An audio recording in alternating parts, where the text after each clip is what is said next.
Hello dear friends, मैं आपके YouTube channel AV coaching classes में दोबारा हार्दिक अभिनंदन करता हूं। तो चलिए आज हम चलते हैं क्वेश्चन नंबर 6, जो आपका लास्ट क्वेश्चन है एक्सरसाइज 14.2 एक्सरसाइज सांख्यिकी स्टैटिक्स चैप्टर से लास्ट क्वेश्चन आपके पास 6। तो बच्चे हम ज़्यादा टाइम को वेस्ट ना करते हुए डायरेक्ट चलते हैं अपने क्वेश्चन की तरफ। तो सबसे पहले हम समझ लेते हैं कि क्वेश्चन में आपके पास दे क्या रखा है, उसने बोल क्या रखा है, जिसकी हेल्प से हम आपका बहुलक निकाल सकें या माध्य निकाल सकें, जो भी उसने पूछ रखा होगा।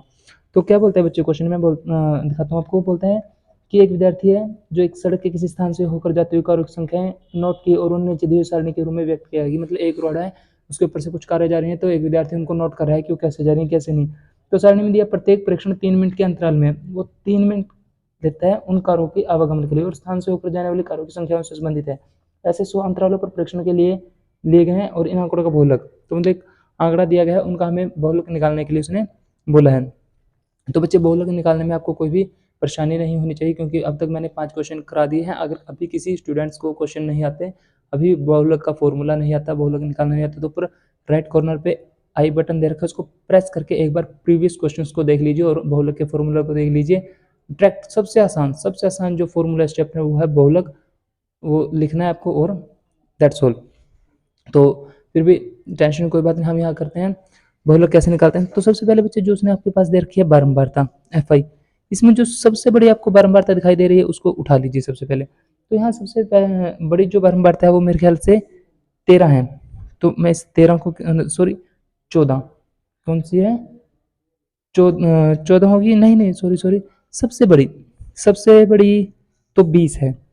कौन सी होगी, 20। तो मैं इस 20 को किसके अंदर ले लेता हूँ, एक स्क्वायर के अंदर। तो इसको मैं लिखता हूँ F1, और ठीक F1 के सामने जो होती है उसको हम मानते हैं बहुलक वर्ग, और बहुलक वर्ग में से हमें सिर्फ लेनी होती है निम्न सीमा, जिसको हम लिखते हैं L, कैपिटल L से नहीं, स्मॉल L से। और जो F1 के ठीक पहले आती है, मतलब पूर्वगामी, उसको हम लिखते हैं F0, और जो F1 के ठीक पूर्व बाद में आती है, मतलब पूर्ववर्ती आती है, उसको हम क्या बोलते हैं F2।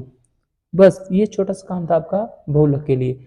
तो जो अभी हमने वैल्यूज लिया उनको हम सिर्फ अभी हमने बोल के दिखाया, अब हम इनको राइट करके दिखाएंगे ताकि आपको क्वेश्चन में कोई भी दिक्कत ना आए। तो मैं यहाँ पे लिख लेता हूँ, हल दे रखा है उसने, हल के आपके पास, हल में बोलता है वो कि जो वर्ग है आपके पास, वर्ग कौन सा जो हमने लिया है 40 से 50 की, वो सर्वाधिक बारंबारता है, कि वो कौन सी है, सर्वाधिक बारंबारता है। और सर्वाधिक का मतलब क्या है कि जो सबसे अधिक बार आई हुई है वो बारंबारता है।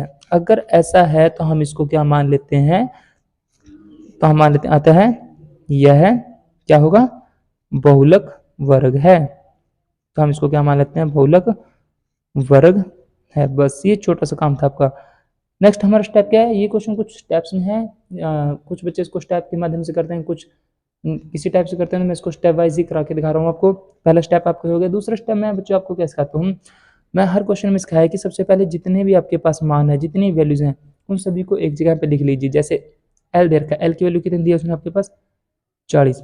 उसके बाद क्या है H क्या होता है, वर्ग माप का जो वर्ग अंतराल है उसकी माप, वो कैसे है, मैंने आपको सिखाया कि ऊपरी सीमा में से निम्न सीमा को माइनस कर दीजिए तो आपके पास क्या आ जाता है, वर्ग माप। H कितना दे रखा है 10। उसके बाद F1 कितना दिया है 20। उसके बाद है F0 कितना दिया उसने 12। और लास्ट में जो F2 है वो कितना दे रखा है उसने आपके पास 11। बस छोटा सा काम था। तो यहाँ पे एक लाइन लिख देता हूँ मैं, इन जितने ही मान है, इन मानों को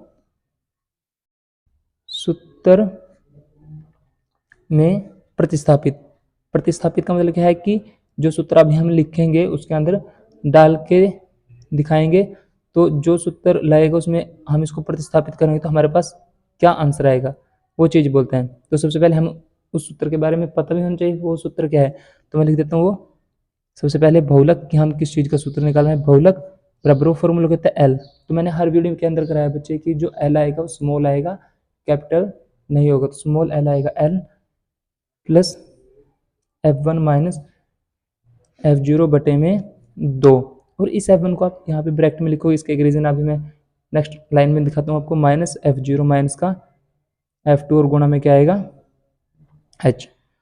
तो जो L की वैल्यू डाल दीजिए। देखो अब आपको अच्छे से दिखाई दे रहा होगा, जो मैंने ऊपर मान लिए थे, जो वैल्यूज ली थी उनको डायरेक्ट पुट करके दिखाना है। तो L कितना है आपके पास 40 जमा F1 कितना है, F1 आपके पास 20 माइनस F0 कितना है 12 बटे में 2, F1 कितना है आपके पास 20, जिसको हम लिखेंगे ब्रैकेट में माइनस 12 माइनस में 11 और गुणा में H कितना है आपके पास 10। तो 40 जमा 20 में से 12 गए 8 बटे में। अब इस जो मैंने अभी ब्रैकेट लगाई थी बच्चे, इसका मतलब क्या बन गया यहाँ पे मल्टीप्लाई, क्योंकि बच्चे कंफ्यूजन में रहते हैं कि सर हमें क्या करना है क्या नहीं करना है। तो 20 की 2 के साथ हम क्या करके दिखाएंगे गुणा, 40 माइनस माइनस प्लस है लेकिन साइन माइनस का आएगा, 12 और 11 कितने हो गए हैं आपके पास 12 और 11 को जोड़ लीजिए कितना आएगा आपके पास 2 और 1 3 और 1 2 मतलब 23 और गुणा में कितना आएगा 10। तो 40 जमा 8 बटे 40 में से 23 जाएंगे तो कितना आएगा 17 गुणा में 10, ऊपर वाले के साथ गुणा करा दीजिए कितना आएगा 40 जमा 8 की 10 के साथ 80 बटे में 17। तो जब मैं 40 जमा 80 को 17 से भाग देता हूँ तो कितना आता है मेरे पास कट करके 4.7 सॉरी 4.7। तो जब मैं इसको ऐड करूँगा तो बच्चे कितना आएगा 44.7। तो हर एक प्रति 3 मिनट में कितनी कारें वहां से क्रॉस करके जाती हैं, तो मैं लिख देता हूँ यहाँ पे मध्य या फिर औसत, वो कितनी आएंगे आपके पास, वो आएंगे 44.7 कारें। बस अगर आपको वीडियो यही हमारा फाइनल वर्क था और ये आज आपकी एक्सरसाइज हमारी तरफ से कंप्लीट। आशा है कि आप सभी बच्चों को अच्छे से समझ में आई होगी। अगर फिर भी किसी बच्चे को क्वेरी रहती है तो हमें कमेंट बॉक्स में लिख सकता है। आशा है कि आपको अच्छी लगी वीडियो, तो प्लीज़ लाइक कमेंट शेयर और चैनल को सब्सक्राइब करना ना भूलें, ताकि जितनी भी हमारी आने वाली आगामी वीडियोज़ हैं उनको आप तक आने में कोई भी देरी ना हो। तब तक हमारे साथ बने रहिए और मिलते हैं नेक्स्ट वीडियो में। Thank you.